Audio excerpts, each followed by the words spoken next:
बस्तर अंचल के समग्र विकास की दिशा में एक ऐतिहासिक निर्णय लेते हुए प्रदेश सरकार ने बोधघाट सिंचाई परियोजना को पुनः प्रारंभ करने की घोषणा की है।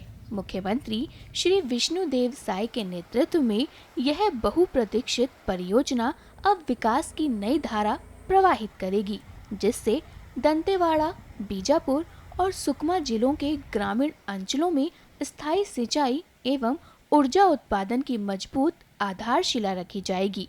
करीब 49 करोड़ रुपए की लागत से बनने वाली इस परियोजना से 3,78,475 हेक्टेयर क्षेत्र में सिंचाई सुविधा सुनिश्चित की जाएगी, जिससे कई गांवों को लाभ होगा। यह परियोजना बस्तर अंचल के कृषि क्षेत्र को नई ऊर्जा देगी तथा क्षेत्रीय खाद्य सुरक्षा को मजबूत करेगी।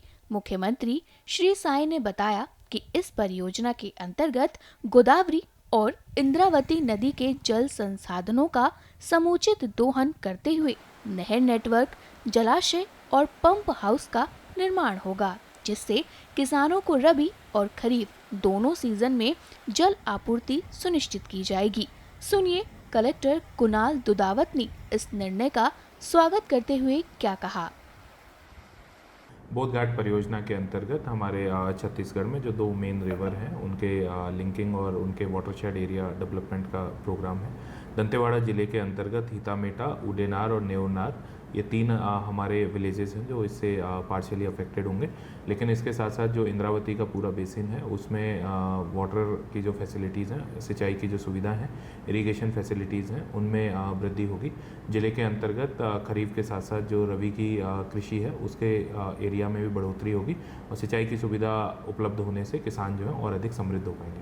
निश्चित तौर पे अगर परियोजना के संपूर्ण एरिया की बात करें तो जो फिशरीज़ की फैसिलिटीज़ हैं, इरिगेशन की फैसिलिटीज़ हैं, पावर जनरेशन फैसिलिटीज़ हैं, इन सब के साथ साथ जो टूरिज़्म की फैसिलिटीज़ हैं उनमें भी निश्चित तौर पे वृद्धि होगी। लोगों की आमदनी में वृद्धि होगी, रोज़गार की जो सुविधाएं अवेलेबल हैं, जो ऑक्सिलरी एम्प्लॉयमेंट अवेलेबिलिटीज़ हैं, उनमें भी वृद्धि होगी। डेफिनेटली डिस्ट्रिक्ट में प्रॉस्पेरिटी आगे जा कर के अच्छा होगा। बता दें कि बोधघाट परियोजना से सिंचाई के साथ साथ विद्युत उत्पादन की भी सुविधा विकसित की जाएगी। इंद्रावती महानदी इंटरलिंक परियोजना के अंतर्गत करीब 125 मेगावाट बिजली उत्पादन और 4800 टन मछली उत्पादन का लक्ष्य निर्धारित किया गया है, जो क्षेत्र में अतिरिक्त रोजगार के अवसर भी उपलब्ध कराएगा। सुनिए भैरमगढ़ के एसडीओ प्रदीप कुमार डोंगरे ने इस पर क्या कहा। बोधघाट परियोजना के बारे में जहाँ तक मुझे मालूम है कि यह एक बहुत पुरानी योजना है और मेरे ख्याल से 86 या 87 के आसपास चालू हुआ था, जो टुकड़ों में चालू हुआ और फिर बंद भी हो जाता था, चालू होने के बाद फिर बंद हो जाता था। अभी ये पुनः स्टार्ट करने की योजना बनाई है सरकार ने, क्या कहेंगे इसके बारे में?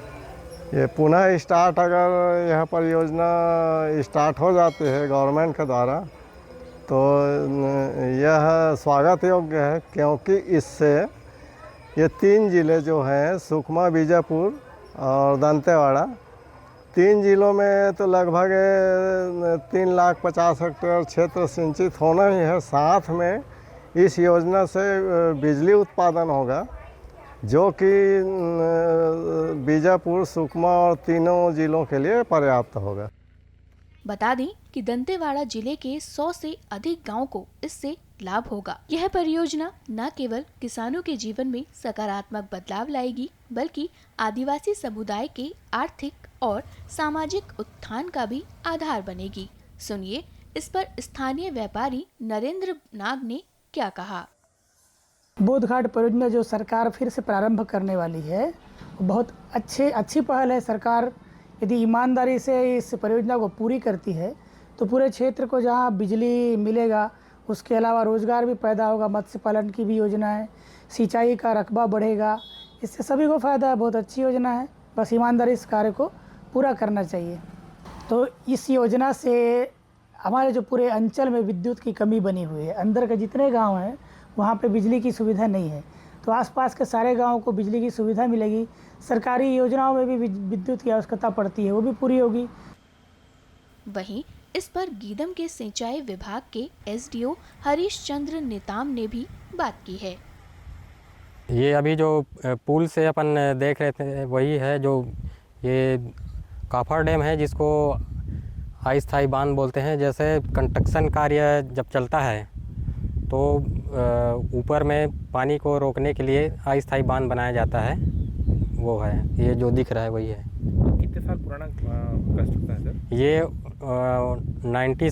86 का है प्रोजेक्ट है। उस समय जिस समय जब प्रोजेक्ट शुरुआत हुआ था उस समय का बना हुआ है। ये लगभग 46 साल हो चुका है। ये अभी पुनः प्रारंभ करने का सरकार के द्वारा प्रोत्साहित किया जा रहा है।